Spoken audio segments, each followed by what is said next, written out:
Alyssa, how are you doing today? I'm doing well. Just relaxing after the marathons a little bit and taking it easy. So I'll start from the very beginning. When did you first start seriously running, and when did it become a passion of yours? Absolutely. So I was actually a field sport athlete. Most of my life, I played lacrosse at Williams, but uh, probably around 10 or 11, I started doing some runs, just staying in shape, and started realizing how much I loved running and how I just felt like I was flying. So that kind of carried me through high school, where I went to Stratton Mountain School, and we would do these 5-hour long training runs on the Long Trail and the Appalachian Trail, and I just absolutely loved it. And then at Williams, running was kind of my freedom and, again, a training tool. But I wanted to run a marathon when I graduated. I decided that about junior year. And then senior year, spring, after my lacrosse season ended, I just started running longer and longer and went into ultra marathons.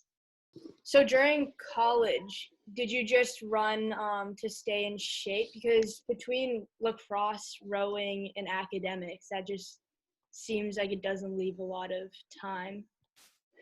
No, it doesn't. So I would just run to stay in shape, as a stress reliever. I remember a few times when I just felt like I couldn't study anymore. I would go out for a run and just kind of relax a little bit. Yeah. Do you have a favorite trail or running route in Williamstown? I do. So if you go, oh my gosh, I have to think of the names again. If you go out towards Gale Road and you keep going, and then you come up behind the Clark, there's a trail that comes all the way through. And then Stony Hill. Yeah, so no. Yeah, if you come back through Stony Hill, back down by the Clark, and then around, that's a beautiful run. I think it's like 9 or 10 miles. That was one of my favorite ones. Nice. Yeah, I'll have to check that out. I've been doing a lot. I don't know if you know Blair Road. Yeah, if Yeah. you go towards Blair and you just keep going, Oh, you'll find it. oh, okay. Awesome. Um, and so what's the longest distance you ran? Like, what's considered an ultra marathon? So an ultra is technically anything over a marathon distance. Okay. So the joke is, if you ran to the start of a marathon because you were late, you would have done an ultra. But most people qualify it kind of the starter distance for an ultra is 50 kilometers, or about 31 miles. Okay. So, Do you have a favorite place in general that you've run before? oh man, I've been really lucky to run a lot of beautiful places in the world. Uh, Two of the ones that come to mind is, I used to live in Hawaii, so running out there was amazing. And then I also lived in Italy, and there's a beautiful mountainous area called the Dolomites, Okay. and it's one of my favorite places to run. Yeah, you've been like all over the world. What led you to all of these different places?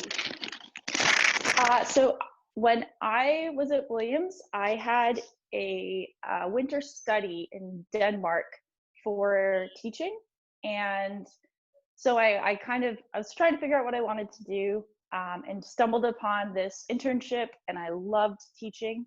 So I went to a job fair, senior spring, for international teaching positions. Okay. And so I got a job at an international school based in Hawaii. And that's where I met my husband, who is US Navy. And so from Hawaii, I lived in Hawaii for 3 years. And then he was stationed in Italy. So then we moved to Italy for 2 years. Now we're in Florida. And then in a few months, we'll move to California. So Oh, it's pretty crazy. yeah, I bet. And you started running the marathons daily in Italy, right? Yes, I Yeah. did. Can you talk a little bit about that? And like when you first started running the marathons in early March, was it? Um, Actually, late March. Yeah. okay, late March. Did you know you wanted to break the world record, or did you just kind of wake up every day and decide, oh, I'm gonna run a marathon today, and just kind of happened?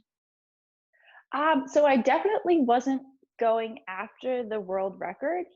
And I want to say one quick thing about this is it's come to my attention uh, not too long ago that there is a woman who is supposed to have unofficially run 366 marathons in 365 days. Oh She wow. didn't make, yeah, she didn't make hers official. And I'm trying to make mine official. So I was going after the official world record, but I just want to acknowledge like how amazing her effort Yeah. was as well. So just to, I've been telling everyone that just because Yeah. it's really important for me to be like, she's amazing. Yeah. um, Thank you for that. but yeah, of course, I'm hoping that mine does become official. But anyway, so no, I really didn't have the record in mind. I looked it up, and the official record is 60 days. And I thought, there's no way I'm running 2 months straight of marathons. That's silly. So I originally did it. So in Italy with COVID, there were tons of restrictions.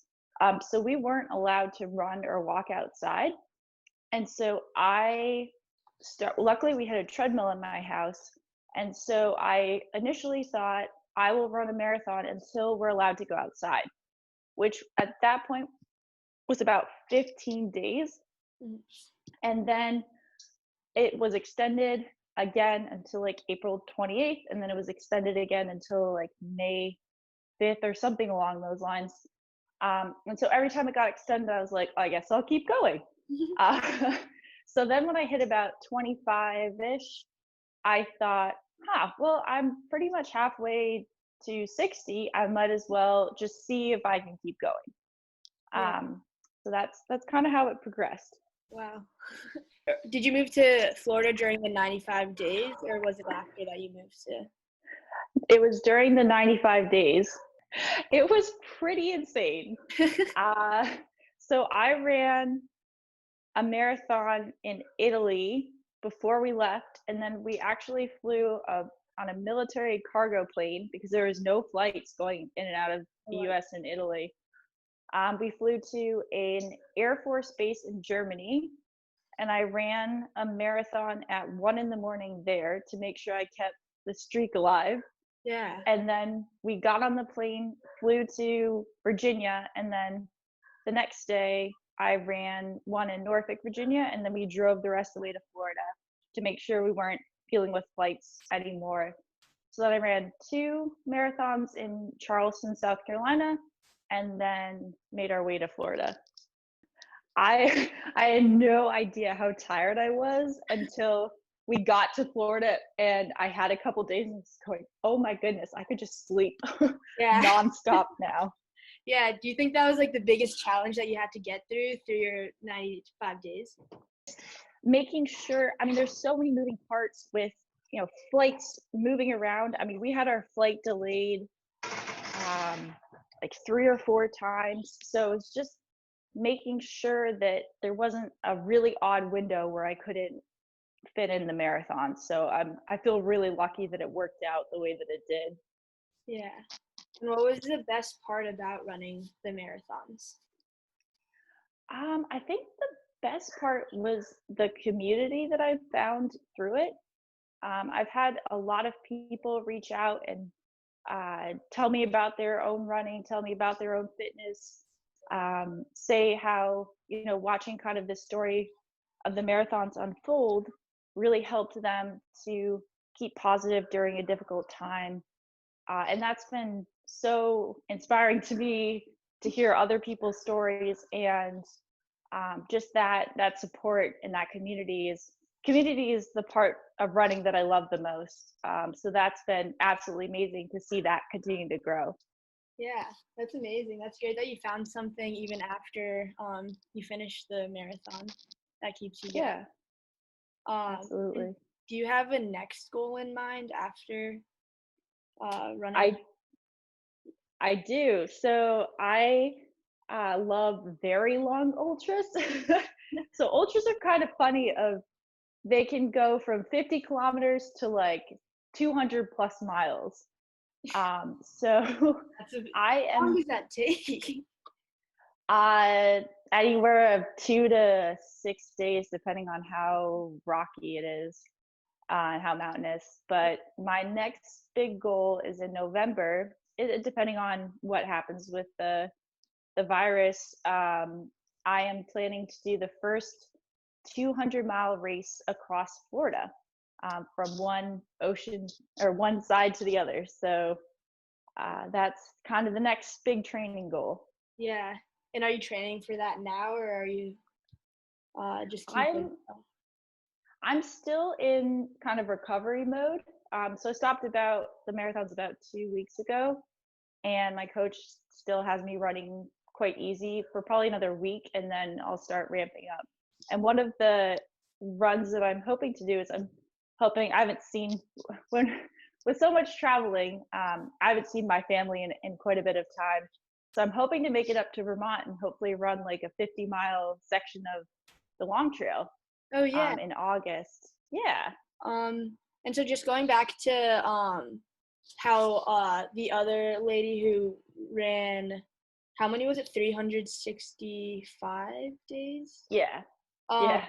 but she wasn't able to verify her record or make it official. How are you doing that? So I submitted a request to Guinness of the record that I wanted to attempt. And then I'm waiting to hear back from them of accepting my submission.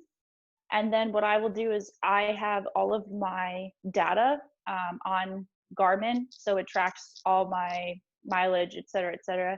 Mm. And then I also have, for every marathon, I have to have two people who can verify either they ran with me, they texted me, they called me, they were there, like when I was on the treadmill. I had a couple of friends when we were able to have people who were there with me. So just, having two people that can verify they know that I completed the marathon. Yeah. So I'll have to submit all of that documentation. Okay. And do you think you'll try to break your own record again someday, or are you kind of done with this and on next? I think that I won't, because honestly, I'm a mountain and trail runner. This was kind of what could I do with the opportunities that presented themselves. So with the pandemic, I wasn't able to go out on trails or even roads for that matter. And so this was creating my own adventure. But realistically, I would much rather put the effort into like an Appalachian Trail record attempt or a long trail record attempt, Yeah. rather than do road marathons again. Yeah. Do you know what the Appalachian Trail record is? Yeah, I believe it's now gotten down to 43 days, which is crazy Wow.